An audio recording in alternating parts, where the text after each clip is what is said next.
India voice, आपकी सोच, आपकी आवाज। नमस्कार, आपका बहुत स्वागत है इंडिया वॉइस पे। मैं हूं आपके साथ समृद्ध मिश्रा। बुलेटिन की शुरुआत करते हैं पहली खबर के साथ। कलकत्ता में आपको बता दें, तृणमूल कांग्रेस के राष्ट्रीय महासचिव और सांसद अभिषेक बनर्जी ने चुनाव आयोग के अधिकारियों से मुलाकात की है। इस दौरान उन्होंने आगामी चुनाव को लेकर निष्पक्षता, केंद्रीय एजेंसियों के कथित दुरुपयोग और आदर्श आचार संहिता के पालन से जुड़े मुद्दे यहां पर उठाए। अभिषेक बनर्जी ने आरोप लगाया कि विपक्ष दलों के दबाने के लिए संवैधानिक संस्थानों का गलत इस्तेमाल किया जा रहा है। उन्होंने चुनाव प्रक्रिया को पारदर्शी और निष्पक्ष बनाए रखने के लिए यहां पर मांग उठाई है। चुनाव आयोग ने प्रतिनिधिमंडल की बातों को गंभीरता से सुनते हुए उचित कार्रवाई का आश्वासन दिया है। अभिषेक बनर्जी की यहां पर जो चुनाव आयोग से मुलाकात हुई है, तो उसमें क्या कुछ कहा गया, आपको सुनाते हैं। आज तृणमूल कांग्रेस की तरफ से 10 मेंबर ऑफ पार्लियामेंट और वेस्ट बंगाल गवर्नमेंट के senior cabinet ministers, 10 members election commission के फुल बेंच के साथ चीफ इलेक्शन कमिश्नर और 2 इलेक्शन कमिश्नर, इनके साथ हमारा एक मीटिंग पहले से तय था। जो 8-10 मुद्दों पे आज बात हुआ है और 12 बजे की मीटिंग शुरू हुआ। अभी 2:45 बज रहे, 2.5 घंटा मीटिंग चला है।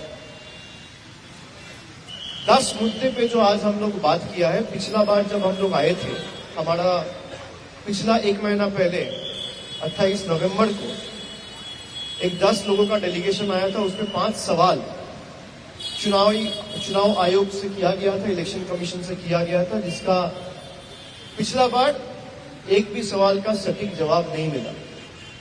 उसी दिन रात को कुछ पत्रकारों को सिलेक्टिवली लीक किया गया इलेक्शन कमीशन की तरफ से कि इलेक्शन कमीशन ने हर सवाल का जवाब दिया है। उसके तुरंत बाद मैंने एक ट्वीट किया कि तृणमूल कांग्रेस के पास डिजिटल एविडेंस है और एक भी सवाल का एक भी जवाब इलेक्शन कमीशन पिछला बार नहीं दिया है। इस बार भी हम लोग 10-11 पॉइंट्स लेके आए थे और 2-3 पॉइंट छोड़ के कहीं कोई क्लैरिटी नहीं मिला है। मैं उनको एसआईआर पे सवाल पूछता हूं तो वो चले जाते हैं सिटीजनशिप पे। मैं उनको डिवीजन पे सवाल पूछता हूं तो वो चले जाता है इलेक्शन का फॉर्म 7 फिल करो। किसी का भी कोई कॉन्क्रीट जवाब, एक एक इशू जो हम लोग उठाए, मैं सारे पत्रकारों के सामने बताना चाहता हूं। पहला तो हमने जो लॉजिकल डिस्क्रिपेंसीज के केसेस हैं, 1,36,00,000 केसेस, और उसके अलग अलग 5-6 कैटेगरी बनाया गया है कि कुछ केसेस में पिताजी के साथ जो वोटर है उसका 15 साल का डिफरेंस है, इसलिए डिस्क्रिपेंसी में डाला है। कहीं नाम में कोई स्पेलिंग एरर है, इसलिए डाला है। कहीं सरनेम में कोई स्पेलिंग मिस्टेक है, इसलिए डाला है। कहीं ग्रैंड पेरेंट्स के साथ कोई एज डिफरेंस है तो डाला है। कहीं एड्रेस में कोई डिफरेंस है तो डाला है। लेकिन वो लिस्ट अभी तक पब्लिश नहीं हुआ है। कल रात को जब मैं दिल्ली आया तब मुझे पता चला कि एईआरओ का जो लॉगिन है, ईआरओ का नहीं, एईआरओ, उस लॉगिन में पार्ट बाय पार्ट कुछ लॉजिकल डिस्क्रिपेंसीज के केसेस अपलोड किए गए।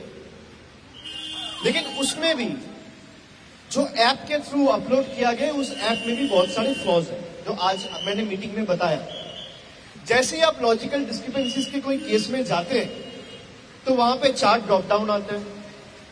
एक आता है सेंड टू डीईओ, एक आता है जनरेट हियरिंग नोटिसेस, एक आता है फाउंड ओके, और चौथा आता है फाउंड इनएलिजिबल। अगर डॉक्यूमेंट सबमिट करने के बाद भी किसी का केस ओके है और फाउंड ओके में दबाया जा रहा है, क्लिक किया जा रहा है, तो भी हियरिंग नोटिसेस जनरेट हो रहे हैं, जिसका कोई जवाब उन्होंने नहीं दिया। उन्होंने माना कि ऐप में हो सकता है कोई टेक्निकल ग्लिचेस हो, लेकिन इसका कोई जवाब हमें नहीं। तो बॉलीवुड एक्ट्रेस नुसरत भरूचा हाल ही में उज्जैन पहुंची थी, जहां उन्होंने प्रातःकालीन भस्म आरती में शामिल होकर पूरी श्रद्धा और भक्ति के साथ भगवान महाकाल के दर्शन किए। इस दौरान उन्होंने न केवल पूजा पाठ किया, बल्कि महाकाल पर जल भी चढ़ाया है और पटका भी पहना है। उनके ऐसा करने पर मुस्लिम धर्मगुरु भड़क गए हैं और उन्होंने यहाँ पर अब जो है गुनाहे आजिम महापाप बताते हुए इसे एक्ट्रेस के खिलाफ फतवा भी जारी कर दिया है। इस बारे में प्रतिक्रिया देते हुए ऑल इंडिया मुस्लिम जमात के राष्ट्रीय अध्यक्ष मौलाना शहाबुद्दीन रिजवी ने कहा कि अभिनेत्री ने जो किया है उसकी इजाजत इस्लाम नहीं देता है और उन्हें इसके लिए तौबा यानी कि पश्चाताप करना होगा। मौलाना शहाबुद्दीन रिजवी ने कहा कि नुसरत भरूचा ने उज्जैन के महाकाल मंदिर में जाकर के दर्शन किए हैं, पूजा पाठ की है, जल चढ़ाया है, माथे पर तिलक लगाया है और वहाँ की अन्य मजहबी परंपराओं को निभाया है।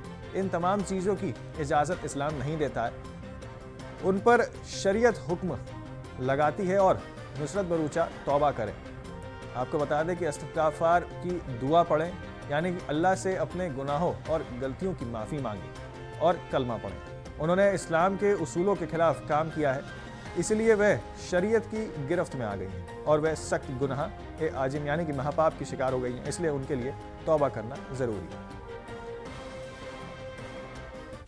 महाकाल मंदिर उज्जैन में नुसरत भरूचा ने जाकर के दर्शन किए, जल चढ़ाया और वहां मजहबी परंपराओं को निभाया। इन तमाम चीजों की इस्लाम इजाजत नहीं देता है। उन पर शरीयत हुक्म लगाती है कि वो नुसरत भरूचा तौबा करें, इस्तिग़फ़ार पढ़ें और कलमा पढ़ें। उन्होंने इस्लाम के उसूलों के खिलाफ काम किया है, इसलिए वो शरीयत की गिरफ्त में आ गई हैं और वो सख्त गुनाह अजीम की शिकार हैं। उनको तौबा करना जरूरी है।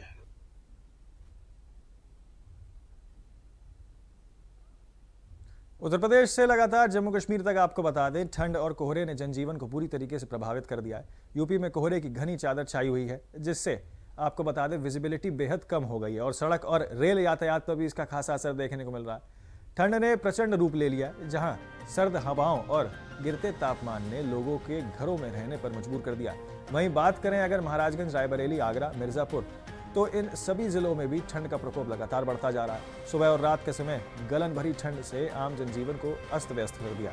कोहरे के चलते वाहन चालकों को भारी परेशानियों का सामना करना पड़ रहा है और कई जगह दुर्घटनाओं का खतरा भी बढ़ गया। उधर आपको बता दें कि जम्मू कश्मीर में भी कोहरे का कहर देखने को मिल रहा है, जहां ठंड और धुंध ने घाटी को अपनी गिरफ्त में ले लिया। मौसम विभाग के अनुसार आपको बता दें आने वाले दिनों में ठंड और कोहरा और बढ़ सकता है। ऐसे में लोगों को सतर्क रहने, गैर जरूरी यात्रा से बचने और ठंड से बचाव के पूरे इंतजामात करने की सलाह दी गई है। उत्तर प्रदेश में शीतलहर और कोहरे का कहर जारी है। वहीं महाराजगंज जिले की अगर बात करें तो जिले में पछुआ हवाओं ने ठंड को और बढ़ा दी है, जिसका असर अब साफ तौर पर देखा जाने लगा है। बात करें महाराजगंज जिले की तो महाराजगंज जिले के प्रमुख चौक चौराहों पर और सड़कों पर इस समय ठंड के कारण सन्नाटा पसरा हुआ है। जहां ठंड को देखते हुए विद्यालयों को बंद कर दिया गया है, तो वही लोग सड़कों पर बहुत ही आवश्यक कार्य होने पर ही निकल रहे हैं। जिले का न्यूनतम तापमान 14 डिग्री सेल्सियस पर सिमट गया है। वही जिला अस्पताल में ठंड से संबंधित रोगों के मरीजों की संख्या में काफ़ी इजाफा हुआ है, जिनमें लकवा, ब्रेन हेमरेज, हार्ट से संबंधित मरीजों की संख्या में काफ़ी इजाफा हुआ है। जिला अस्पताल के डॉक्टरों ने लोगों से एडवाइजरी जारी की है कि बहुत ही आवश्यक कार्य होने पर ही लोग घरों से बाहर निकले और ठंडी हवाओं से बचे। महाराजगंज से इंडिया वॉइस के लिए अनुराग जायसवाल। रायबरेली में इन दिनों कड़ाके की ठंड पड़ रही है और ठंड के चलते आम जीवन पूरा अस्त व्यस्त हो गया है। लोगों को सड़कों पर निकलने के लिए हिदायत दी गई है प्रशासन के द्वारा कि अनिवार्य कार्य होने के बाद ही घर से निकलें। ऐसे में प्रशासन की बात करें तो प्रशासन के द्वारा कक्षा 1 से इंटर तक के बच्चों की छुट्टियां कर दी गई हैं ताकि बच्चों को किसी प्रकार की ठंड से बचाया जा सके। और वहीं जिला प्रशासन के द्वारा रैन बसेरों और अलाव की व्यवस्था कर दी गई है। हालांकि अस्पताल की बात करें तो जिला अस्पताल में लंबी लंबी कतारें लोगों को देखने की मिल रही हैं। लोगों को कोल्ड, डायरिया, सर्दी, खांसी और जुकाम की ज्यादातर शिकायतें देखने को मिल रही हैं। तो कहा जा सकता है कि इन दिनों ठंड के आगोश में पूरा रायबरेली जिला देखने को मिल रहा है। कोहरों की घनी चादरों ने सड़कों पर चलने वाले वाहनों को रेंगने के लिए मजबूर कर दिया है। बता दें कि सड़कों पर चलने वाले वाहन भी फॉग लाइट का सहारा लेकर रेंगते हुए देखे जा सकते हैं। तो इस तरह से कड़ाके की ठंड में कहा जा सकता है कि लोगों का जीवन अस्त व्यस्त हो गया है। Raju Tiwari, India Voice, Raebareli. उत्तर प्रदेश में ठंड का प्रकोप लगातार बढ़ता जा रहा है। वहीं दिसंबर के महीने की बात करें तो दिसंबर के महीने में ठंड ने अपना सितम दिखा दिया। वहीं घने कोहरे के बीच में लोगों का घर से निकलना भी दूभर हो गया है। कह सकते हैं कि जो छोटे बच्चे और बड़े बुजुर्ग होते हैं उनको इस ठंडी हवाएं और जो शीत लहर है उसका असर कहीं ना कहीं देखने को मिलता है, क्योंकि बच्चे और जो बुजुर्ग हैं उनको सांस लेने में काफ़ी समस्या आती है। वहीं जो आगरा जिला प्रशासन है उसने भी एक एडवाइजरी जारी की थी। स्कूली बच्चों के लिए भी एडवाइजरी जारी की गई थी। पहले भी कई बार स्कूलों को बंद करने के आदेश दिए गए थे, लेकिन जिलाधिकारी आगरा ने एक बार फिर से जो कोहरा है कोहरे को देखते हुए आदेश दिए हैं कि सभी जो स्कूल हैं कक्षा 1 से लेकर कक्षा 12 तक के सभी 1 तारीख तक बंद रहेंगे, क्योंकि घना कोहरा है। आप तस्वीरों में साफ तौर से देख सकते हैं कि अभी ये सुबह का वक्त है, लेकिन विजिबिलिटी की बात करें तो वो बिल्कुल कम है। लेकिन वाहन रोडों पर नज़र नहीं आ रहे हैं, क्योंकि जो लोग हैं वो अनावश्यक रूप से घर से ना निकलें, ऐसी गाइडलाइन भी दी गई है। वहीं अगर हम आगरा न्यायालय की बात करें तो आगरा न्यायालय का भी समय सीमा में परिवर्तन कर दिया गया है और 1 तारीख तक के लिए बंद कर दिया गया है। जो ज़रूरी काम होंगे उसी के लिए जो स्पेशल कोड होगा वो कोड लगेगा। कह सकते हैं कि आगरा जो है वो पर्यटन नगरी है और बड़ी संख्या में यहाँ पर लोग सेलिब्रेट करने आते हैं। अपने सहयोगी उमर के साथ जीशान अहमद, इंडिया वॉइस, आगरा। साल का ये आखिरी दिन है, यानी 31 दिसंबर। बताते चलिए 31 दिसंबर है ये साल का आखिरी दिन। आज इतना ज़्यादा कोहरा है कि लोगों को जो कि घर से बाहर निकल रहे हैं तो उनको दिखाई तक नहीं दे रहा है। इतना ज़्यादा कोहरा हमारे पीछे देख सकते हैं, एकदम धुएं की तरह पूरा चल रहा है, जैसे कि जीवन लोगों का अस्त व्यस्त हो जा रहा है। सुबह जब रात में लोग सोते हैं तो सुबह 10 बजे 8 बजे तक ही लोग घर के अंदर रहते हैं। निकलने का बिल्कुल इसे ठंड के मौसम में बिल्कुल मन नहीं कर रहा है।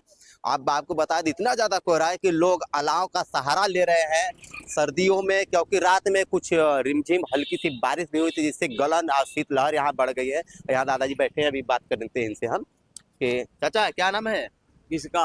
अच्छा, ठंड लग रहा है इस समय, इधर का मौसम क्या है, क्या व्यवस्था है, कुछ प्रशासन तरफ ठंडी का। हाँ, तो कितने बजे आप यहाँ मतलब उठ के आए हैं?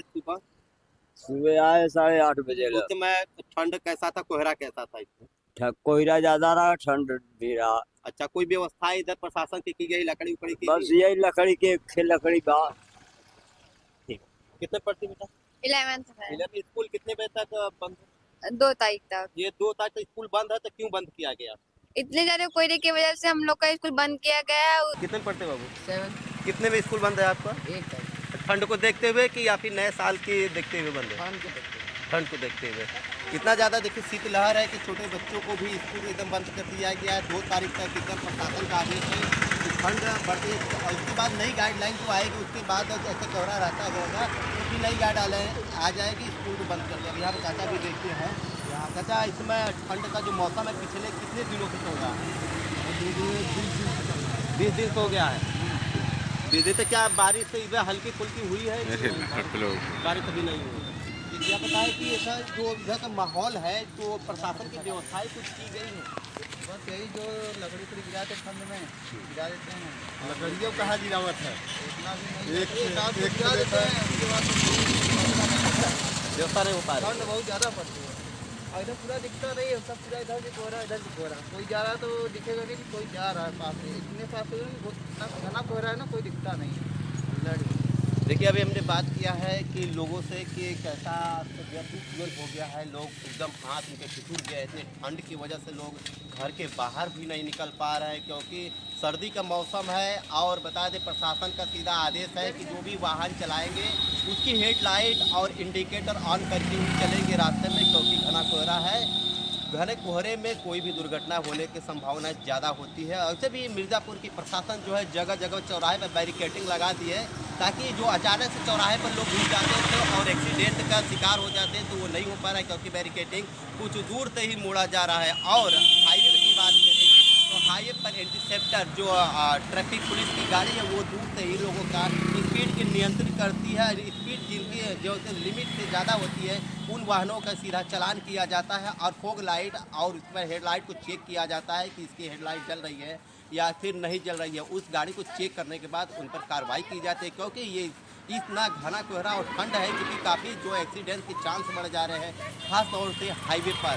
यहाँ पर निगरानी करने के लिए पुलिस जगह जगह पर अलाव की व्यवस्था करती जा रही है कि कुछ रिहायशी इलाके हैं जहाँ पर प्रशासन की जो लकड़ियाँ हैं वहाँ पर उपलब्ध नहीं कराई जा रही। यहाँ पर देखिए कितने लोग यहाँ पर खड़े हुए हैं और एक छोटी सी लकड़ी है, क्योंकि ये सड़क पर प्रशासन की एक जिम्मेदारी बनती है कि लकड़ी लेके जाए। और जहाँ पर देखिए कुछ बुजुर्ग हैं या फिर बच्चे हैं, लोग इकट्ठे होकर एक दो लकड़ियाँ जला रहे हैं, वहाँ पर कुछ लकड़ियाँ की व्यवस्था कर ली जाए। लेकिन यहाँ पर जो सुबह से एक लकड़ी के सहारे अपना जीवन बिता रहे, क्योंकि घर के अंदर भी रहना ज़्यादा लोग नहीं चाहते हैं, क्योंकि एक नियम बना हुआ है कि लोग सुबह सो कर उठते हैं तो अपने घर के बाहर जाते हैं। लेकिन इस ठंड में दुश्वार हो गया लोगों को निकलना की मजबूरी में काम धंधे के लिए जरूर निकलते हैं। एक अलाव ही एक लोगों का सहारा बना हुआ आता है। मिर्जापुर से कमलेश कुमार।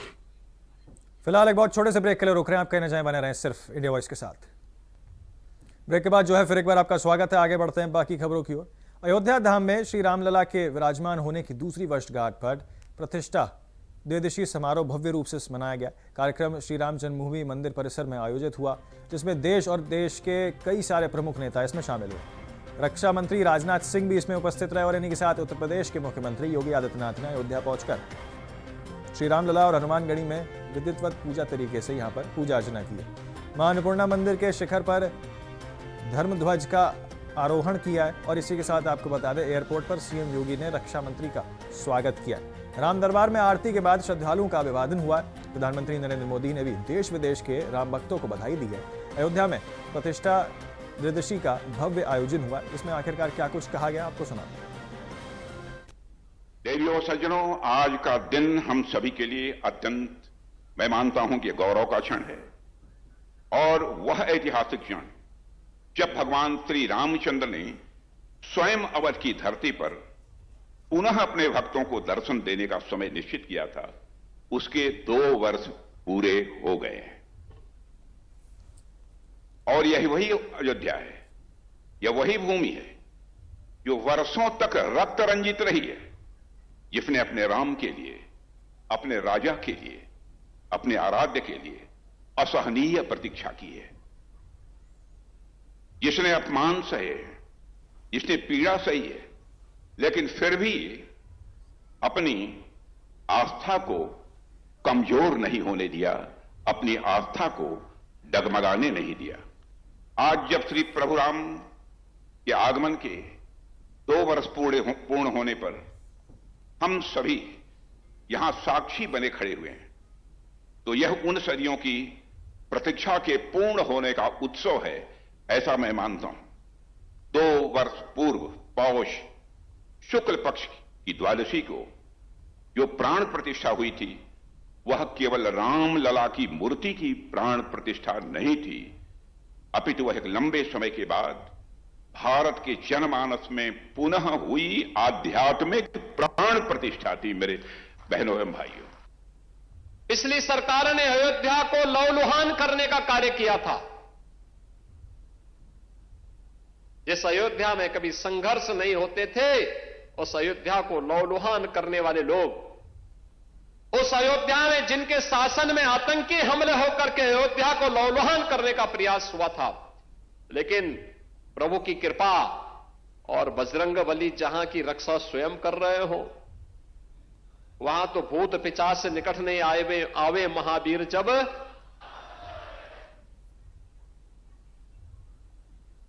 हनुमानगढ़ी में भगवान यानी हनुमान जी महाराज स्वयं विराजमान है। कैसे कोई आतंकी यहां घुस जाता, जैसे ही उन्होंने दुस्साहस किया था 2005 में, याद करिए कैसे पीएसी के जवानों ने ठक ठक ठक ठक करके वहीं पे उनको मार गिराया। अयोध्या तो संदेश देती है और उसी संदेश को आगे बढ़ाने के लिए अब आप देखते होंगे देश और दुनिया का कोई भी ऐसा श्रद्धालु नहीं, सनातन धर्मावलंबी नहीं, जो अब अयोध्या आकर के दर्शन करके अभिभूत न होता हो। 1 लाख एवरेज। अगर हम लोग देखें पिछले 5 वर्ष के अंदर 45 करोड़ से अधिक श्रद्धालु अयोध्या धाम में आया है, जहां पर पहले कुछ लाखों में लोग आते थे। याद करिए 17 के पहले न बिजली थी, न पानी थी, न स्वच्छता थी, न सड़क थी, न कनेक्टिविटी थी, कोई सुविधा नहीं थी, सुरक्षा की भी व्यवस्था नहीं थी, और कोई जय श्री राम बोलता था तो उस पर लाठी जरूर पड़ जाते थे, गिरफ्तारियां हो जाती थी। आज तो आप देश में जाइए, राम राम बोलिए, जय श्री राम बोलिए, और अब तो भारत सरकार की योजना भी जी राम जी के नाम पर ही आ गई है, जो रोजगार की सबसे बड़ी स्कीम बनने जा रही है। तो फिलहाल के लिए इस बुलेटिन में मेरे साथ इतना ही। बाकी तमाम खबरों और अपडेट्स के लिए आप बने रहे और देखते रहें सिर्फ इंडिया वॉइस।